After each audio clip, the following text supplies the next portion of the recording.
happened to you there? What were you doing during those times?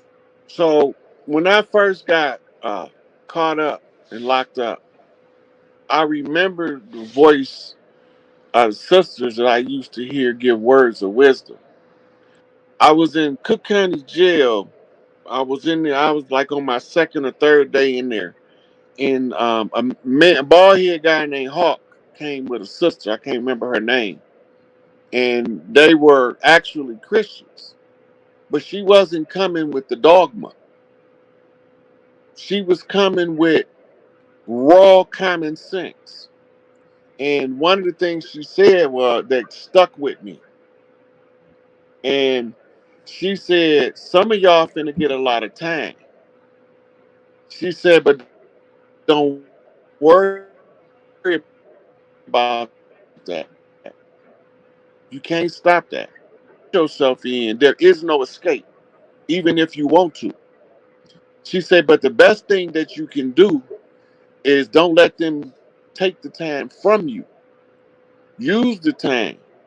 Learn everything you can while you in there. You don't need no degree, but get your PhD. And I'm sitting there and I'm like, that makes so much sense. So this, if I apply this to my prison term, if I get time out of this, and I apply what she's saying, when I get out of prison, I can have the knowledge of a professor at a university in the amount of time that I'm about to get, that I don't know I'm about to get this much time, right? Hmm. And so in the end, they gave me 18 to 50 years in prison, right? And during my Cook County stint, well, that was like a year and a half, I end up coming across. I just started realizing that all of the um, most potent members of our community, the organic indigenous people, was in these cages, right?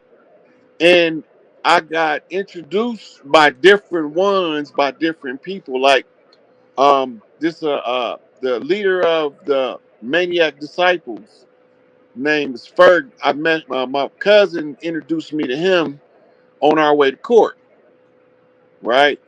Then in the bullpen, it was some BGs, black, what they call black gangsters, that was high ranking, and he introduced me to them, right? I had a vice lord introduce me to Willie Lord, and it was kind of odd to me when he done that because um, we in we walking through the day room, he calling me over there where his chief at to introduce me to his chief. But he told me beforehand, he said, man, I want to introduce you to Willie Lord, right? And I was like, okay. And because we was watching him on the news get arrested. And when he got in there, he was downstairs in a cell block called ABO in Division 1. So he came up on the visit. They brought him up to A1 where I was at. And so Lil J, who was a 4-star elite vice lord, he said, come here, man, I want you to meet somebody. And he walked over, he said, stay right here. So I'm standing on the other side of the day room, and he went and said a couple words to Willie Lord, then he waved me over there. He said, hey Lord, I want you to meet him, man. And he told me who I was, his name Rod. And back then I was studying with a Nation of Islam guy named Everett X, who was teaching me about now this is all within the first year of being locked up. But he was teaching me Nation of Islam doctrine, and they was calling me Rod X, right? But they was calling me that like a nickname because I hang out with the Nation of Islam guy all the time. But they all knew that I was under the GD banner. And so when he introduced me to Willie Lord, the whole day room stopped talking and they looking. And what he said caught my attention. He said, hey Lord, this one right here, this the one. I don't know what that shit mean, right? And he shook my hand and he says, "It's good to meet you, young brother." He said, "Stay on the straight and narrow." That's all he said. He didn't give me no conversation. He didn't. We didn't go into nothing. We just greeted each other. But he told me to stay on the straight and narrow. I know what that means from church, and I know what that means from Everett, and we discussed it. Right, staying on the straight and narrow mean walk straight. Right, don't let these people push you off your path. Mm-hmm. Now, when Everett X had to leave, he went upstate, and the last thing I told him, I was like, "Man, this is a big deal. I don't know if I could do it." He looked at me, and I could see the Elijah Muhammad in his face when he started smiling. He said, "Oh, you got this." And then he recited the story of Hiram Abiff, and he said, "You're gonna need that later." And then I heard Farrakhan go over the story of Hiram Abiff, right? And Mm-hmm. when I started studying the story, after I got out of prison, I started seeing certain events unfolding that was unnerving to me because this was starting to tell me there's a Masonic connection to my birthright. So now I have to study the lodges deeper than I already have because I was going through a secret society investigation while I was studying with the Nuwabians in prison. So we was going through, well, I was going through each secret society reading entire text on them. Where Malachi had a book out called Secret Societies Unmasked, where he got a little part about all of them. So I started to get books from their perspective about their doctrine, right? But it became more enhanced when I came home, right? Mm-hmm. And um, so during the course of these years, normally my temperament, I would have been, I would what they call ready to ride. I was always ready to ride, but it had to be one condition: I got to be right. The only reason why I feel like that is because my mama used to tell me when I was little that don't start nothing and you're gonna always win it. You got to always be in the right. So I don't start nothing, but I sure finish it. I don't got no problem finishing it. And I remember my father saying that a man always moves straight. He said, "Man, don't do all that funny, swervy, shifty stuff." That's not how he was talking to his friends in our garage. So this was one of my lessons on being a man from my father that really impacted my life because I always came at people straight. And mama said, respect those who respect you. But you got to give respect to get respect. That means if I'm at your house, in order for me to get respect at your house, I got to first give you respect. I got to come in peace in order to receive peace and the blessing up on arrival. So everywhere I went, I held that in the forefront of my mind. And everybody that I met them from a level of respect, and it was returned. And this is why, as a GD, I'm over in Motown on 50th in May, living in the complex in the All Stone neighborhood. The only folks is on 50th place, right? So I gave them their respect because that's their land. I already know to honor them on their land and give them their due respect. And they drew an attachment to me from being respectable and being respectful of their place. So I ran into a couple of confrontations with some of the Stones, but it was always resolved in a manner of respect. So I didn't ever have a problem with Stones and Vice Lords being Stones and Vice Lords. I didn't never see them as enemies because I knew we had the same enemies. So I didn't know how to categorize what I'm looking at, but I know that whoever it is that's infiltrating Stones and Vice Lords is the same people infiltrating the GDs. I understand the literature of the GDs. And I understand the literature that I was given by vice lords. And I understand the literature that I was given orally by Stones and Crips and Bloods. And I'm seeing a pattern that this is the behavior that's ancient on the land. If this behavior is ancient on the land, I got to see it somewhere else. Here, lo and behold, it emerges. It's the structure of the Nation of Islam. It's the structure of the 5% nation. It's the structure of Yahweh ben Yahweh's Hebrew Israelites. It's a repeating pattern. It's a tribal structure from the top to the bottom. How we used to perform in the old ways where we was in all parts of the land, but we never had conflicts with people on their portion of the land. Because we understood that who we are is predicated up on honoring those in respect when you in their house. You can't come in somebody's house and just superimpose your will. So whoever the imposter is the ones who came in our house and is doing what we don't normally do. Makes sense. So when I start tracing it back, I end up with the 32-degree Scottish Rite, Morals and Dogma, George Washington, Albert Pike, um, um, the guy that started the Illuminati, Adam Weishaupt. Mm.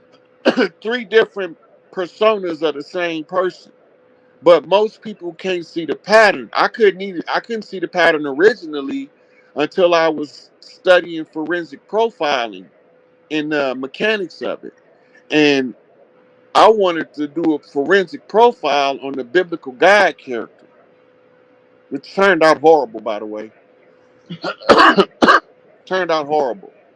Turns out that he's a sociopathic narcissist, early bedwetter who has mama issues and daddy issues and don't know his own identity and sexuality, who feels that he should be held in superiority to other people just because who he is, where other people become less than him.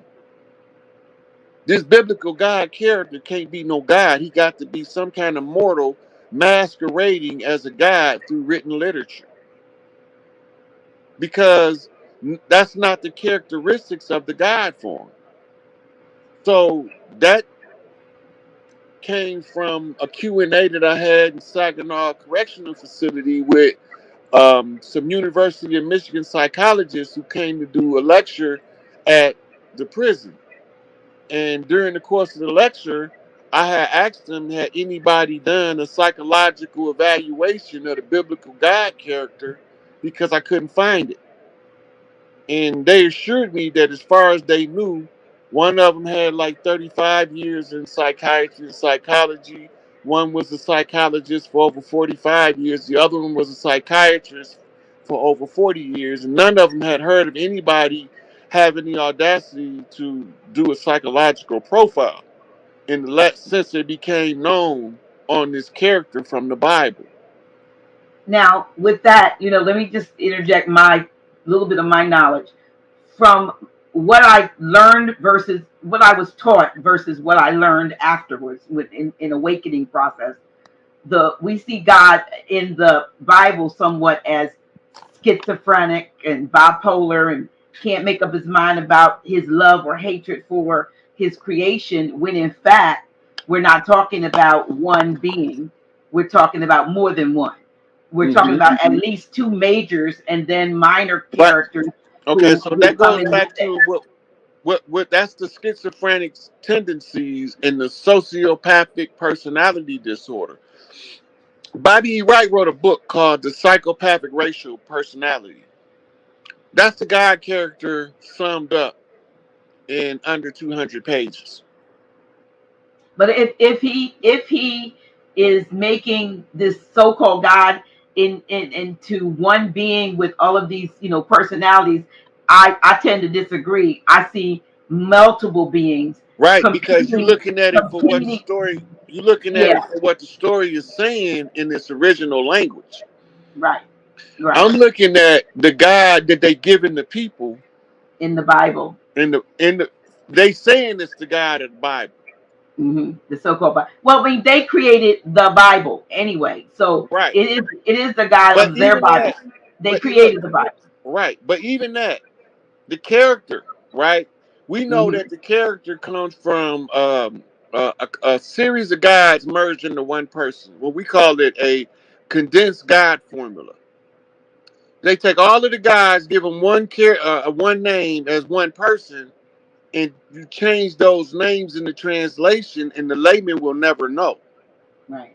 But the biblical seminarians know they lying to the people, and in order to get they preaching certification, they just go along with the lie, That's what we do. go along to get along. So if you continuously go along with the lie, you can't liberate nobody or free nobody mind because you live in a lie. But I'm gonna say this, Rod, just like I've said when the times when Grand Sheik has made this like sort of like City in California flood should raise your eyes because the people in California, they don't. It's too dry out there to have Yeah, flood like that's that. right. That's right. It's too the way the ground, and then it's mountains, a lot of parts. When you start going more west, So then now we talking about Atlantis underwater. okay. All right, now this is an article where the drowned guys live. Believe it or not, but this is what modern day Atlantis looks like. Right, lost beneath the waves, the depths of the oceans are lined with sunken cities, flooded crypts, drowned forests and structures. While some are completely submerged, others are partially waterlogged. These drowned cities hold myths and secrets of the deep. Here's a glimpse of the sunken world lost to watery wreckage. Now, what this is talking about, they got actual whole cities that they found under the oceans, right? Like if you look up Bimini Road, let's go look it up just so we got time. Hey, we gotta look up that word maroon too. Yeah, we gonna come back to it because that's part of the Gullas. The Gullas is Okay. they called them Maroons when they was they chased them out. This is a group of islands off of the Carolinas, and I'll show it to you. But right now we on what I tell you put in there? Shit, I went blank too. Shit. Start with a P. Oh, we was talking about Bimini Road. Bimini Road. Bini. No, Bimini. Bimini Road. Oh yeah, Bimini Road. Got it right here. Oh yeah, you on something here, bro? Let me say this in your folder. Yeah, so when they telling you Atlantis sank, this is what they talking about. All right, let's go. Let's do it. You want this You see map that right here? lion underwater statue? Yeah, right I got it right here. I got it. You see the diagram? Get the diagram too, so they can see I the got it. I layout. got it. Now you already know. I got it. You already know. That's a good layout right there because you got this right. I ain't never heard of this. This is another part to my Atlantis tape. Let me get this like a Ishtar. It look like Hathor. Now this over here, right? Yeah. Now the next one is we're gonna pull it up just so we can have the picture, so we can just go through the pictures real quick. The other one is Japanese underwater city of giants. Giant city. They got stairs where one step is like 13 feet high. Let's see what we get. All right, here we go right here. Mm-hmm. This is on the other side of the world from what you just seen. The mirror flip. Bimini Road is down near Cuba. Okay. If I'm not mistaken. It's somewhere down there. This is in the Pacific.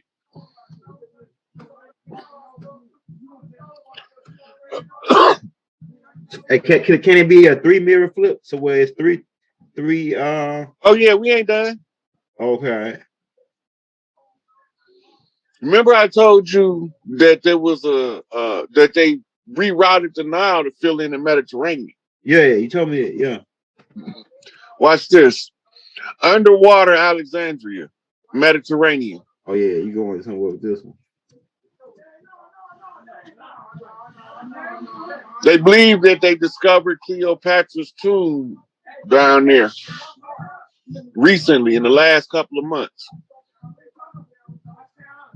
Say underwater Alexandria, right? Yep. All right. Let's see. Did you put in Mediterranean? Oh no. Hold up, I gotta put that in now.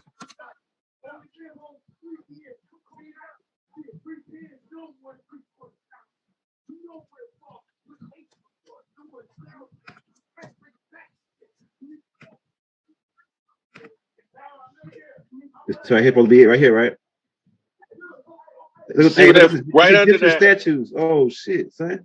There you go. Now you own it. Just click on there and you can see our pictures under that to stay with the same topic. Okay, all right. Because all of them, that's dealing with the same underwater city. Get the hell out of here. Why they ain't telling niggas about that, bro? Look at this. This is all the Egyptian shit, man. Yeah, that's in the Mediterranean, right off northern Egypt. Oh yeah, it's our land anyway. We already know. I got a couple already, man. On that one. Yeah, we don't need all of them.